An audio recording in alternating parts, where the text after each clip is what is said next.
पता नहीं गवर्नर साहब को कौन ये मशवरा देता है। बाद में वो वही करते हैं जो लोगों के हित में होते हैं।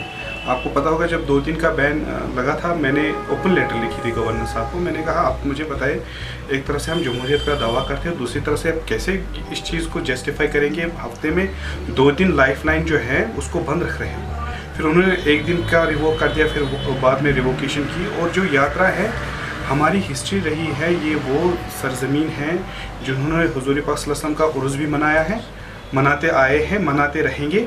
और जिन्होंने अमरनाथ यात्रा की बेस डाली है, ये कश्मीरी लोग ही थे, कश्मीरी मुसलमान थे जिन्होंने पवित्र गुफा को ईजाद किया था वहाँ।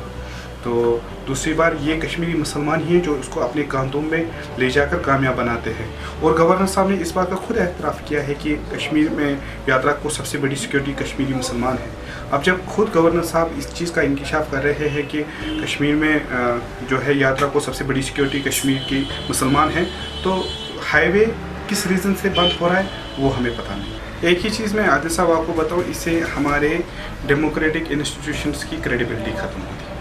देखिए, हम डेमोक्रेटिक प्रोसेस पर यकीन रखने वाले हैं। कल को मैं अगर आपसे भी कहूँ हम इलेक्शन लड़ रहे हैं या कोई इलेक्शन लड़ रहा है या इंस्टीट्यूशंस की हम बात करेंगे कहीं पर भी, किसी सेमिनार में भी, डिबेट में भी, आपका शायद सवाल होगा जनाब डेमोक्रेसी में कहाँ इजाज़त है कि 5 घंटे आप मेरा हाईवे बंद रखेंगे।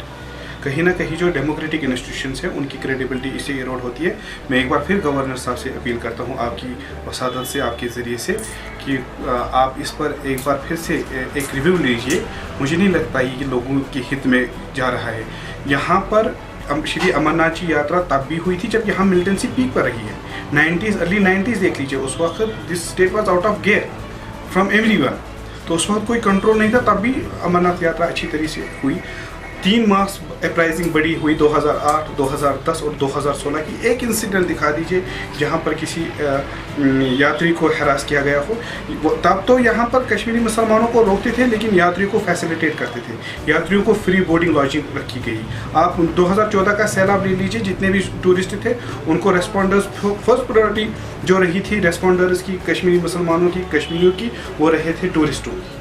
तो जहाँ इतना आप में ब्रदरहुड हो, जहाँ इतना प्यार मोहब्बत हो, यकीन रखने वाले लोग हो, वहाँ पर ये चीज़ें शोभा नहीं।